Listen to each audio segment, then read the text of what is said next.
Bismillahirrahmanirrahim. Today I will discuss the pelvic inflammatory disease, which is also known as the PID. First of all, you should know the parts where the PID can occur. Female reproductive system is divided into lower genital tract and the upper genital tract, or the internal genital tract. So the parts of the lower genital tract consist of mons pubis and then labia majora. This is the labia majora, and then labia minora, clitoris. This one is the clitoris, vestibule, and then hymen and Bartholin glands. These are the two Bartholin glands, and external urethra and skin glands. Where are the glands of skin? These are the skin's glands. These all are included in the lower genital tract of female reproductive organ. In the lower diagram, this diagram shows the upper or internal genitalia of the female reproductive organs, which can include this is vagina. This narrow portion of uterus is known as the cervix. This is the uterus. These are fallopian tube, one side fallopian tube, because this is the side view. And then the ovaries. These are the ovaries. This is one side ovary.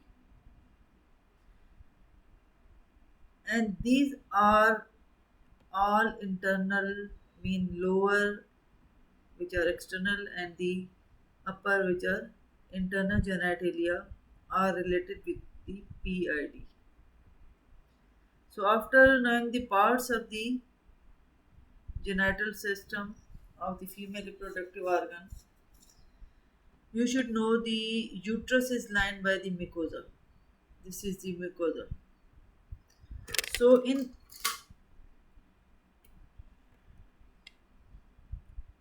mucosa, this is the mucosa. In mucosa, you can see there are this mucosa is attacked by the bacteria. So this bacterial infection causes the inflammation of this mucosa, and 60% of these bacteria are the bacterial vaginosis. As all of you know that the normal flora of the vagina also consists of the bacteria, and when they acquire an environment to attack the mucosa, they act as abnormal. So this is the mucosa, and there is entrance of these bacteria. So it causes the inflammation, and as a result of this inflammation, this mucus secretion goes to increase. And in next diagram, you can see that the bacteria multiply more, and in this diagram, the bacteria transfers from one place to another. If they transfers into the uterine tube or fallopian tube and results in the inflammation of the fallopian tube, which is known as the salpingitis. And if it passes towards the ovaries, and then it is known as the salpingo-ophoritis. Okay, and this infection is more common in retrograde menstruation, means जब menstruation का blood पीछे वापस की तरफ जाए तो उसमें भी inflammation bacteria उसके थ्रू जाने के chances होते हैं, and the sexual intercourse, especially the female who has multiple partners. So in this diagram, you can see these are the head-bearing cells. These are the plasma cells, macrophages, and neutrophils. They come for to compete with these bacteria as natural immunity, and as a result there is the formation of the scar in this ovary or in the fallopian tube. Due to this scar formation, it may block the fallopian tube or may result the infertility. Now the pelvic inflammatory disease. What is pelvic inflammatory disease? Of female upper genital tract due to the infection that is usually an ascending, mean from vagina and then cervix and then to the uterine body, and from uterine body passes to the fallopian tube, and from fallopian tube it can go into the ovaries. Now, it most commonly occurs with the age from 15 to 25 years of age female who has multiple partners and sexually active. And if this lady who has this PID is left untreated, the bacterial infection, which type of bacteria? Gonorrhea and the chlamydia are the most commonest. So the symptoms vary from mild to severe. In mild symptoms, she need only antibiotics. But in severe symptoms, she needs to hospitalize or urgent hospital administration. In other words, we can say it is an polymicrobial infection. Mean more than one microbial agents are involved. Two are the gonorrhea and the chlamydia, Neisseria gonorrhea and the chlamydia. Now, what is etiology?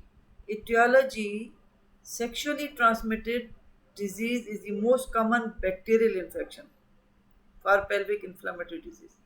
Which bacteria? It is very important BCQ: Neisseria gonorrhea and the chlamydia trachomatis. So, the natural uses bacteria that normally exist in the vagina and cervix may be source for the PID if she has previous PID or low immunity. So, the damage to the cervix, this is the cervix. After childbirth or after abortion or after intrauterine contraceptive device, you can see there is the presence of the intrauterine copper T device. So these are the main causes which may result in the PID. And the GIT causes which causes the PID infection are the appendicitis and the colitis.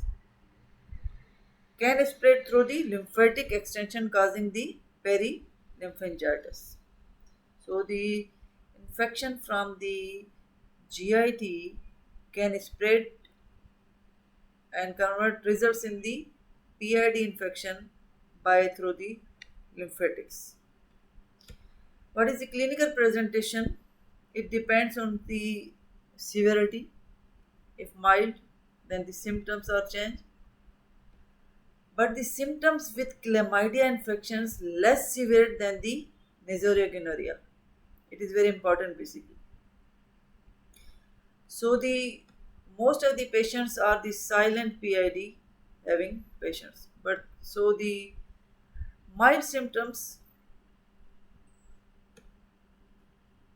include the abdominal pain. In this diagram you can see this is really showing the pain in the abdomen. It is the most commonest symptom. And then in next diagram, the heavy painful periods. Pain or discomfort during the sex felt deep in the pelvis. And then the another symptom include the vaginal purulent discharge, especially yellow or green in color. Bleeding between two menstruation cycle may also occur and may also occur after sex. The other symptoms are the nausea, vomiting, female and fever, and the urinary disorders. Diarrhea may also occur. So in this diagram, you can see the bacteria. Most of the time, only one type of the bacteria, either chlamydia or either Neisseria gonorrhea. 30 to 40% of cases, polymicrobial. Original infection make it easier. The sexually active female, multiple partners, has more chances of having PID. Now, the severe symptoms include the, in this diagram, you can see this showing the fever, and in this diagram, having the severe abdominal, lower abdominal pain. So, the ladies look as being sick. What are the complications? In first diagram, you can see this is the fallopian tube. In this fallopian tube, there is the inflammation, and due to this inflammation, this fallopian tube can rupture. So, and if the fallopian tube is inflamed, it makes difficult passing of the sperm towards the uterus. So, results in the infertility. And in this diagram, there is the presence of, in this diagram, ectopic pregnancy.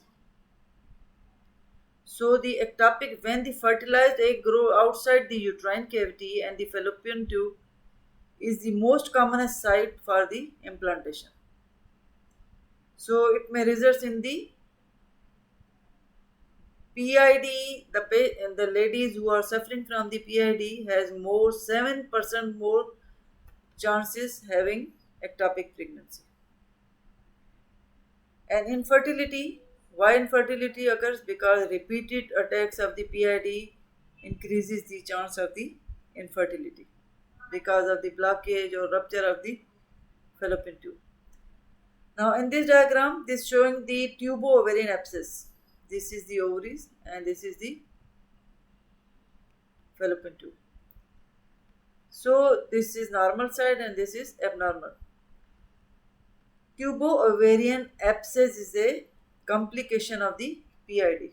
It happens due to the collection of the fluid developing, or which results in the formation of the abscess. It is not necessary that it is found in all of the women, but some women may result into tubo-ovarian abscess. In this diagram, showing the hydrosalpinx, mean water accumulation in the scar tissue that builds in the tube. So the chronic pelvic pain are long-term sequelae that if the female has pelvic pain for a long time, she may undergo depression or anxiety. What are the risk factors? Risk factors: the young woman who has multiple partners and previous history of sexually transmitted infection, and if the partners is suffering from or having the chlamydial bacteria, it is more common, and the males are usually asymptomatic. But if the male use the condom, so the PID infection may be, risk of the PID infection may be reduced. Intrauterine device also has increased risk for the PID infection, while the oral contraceptive has low incidence of the PID. Another risk factor for the PID is the retrograde menstruation. So in this diagram, you can see this is the uterus, and the infection from the uterus passes into the peritoneum, and from peritoneum it may goes towards the Gleason's capsule of the liver. So because of the inflammation of this Gleason capsule results in the violent string adhesions. In this diagram, you can see there is string adhesions. This condition is known as the Fisz-Hugh-Curtis syndrome. The diagnostic procedure, how the pelvic inflammatory disease can be diagnosed. It can be diagnosed by the pelvic examination, by seeing the discharge which may be yellow or green in color, or if when we diagnose by the pelvic examination, the female has usually feel discomfort during examination.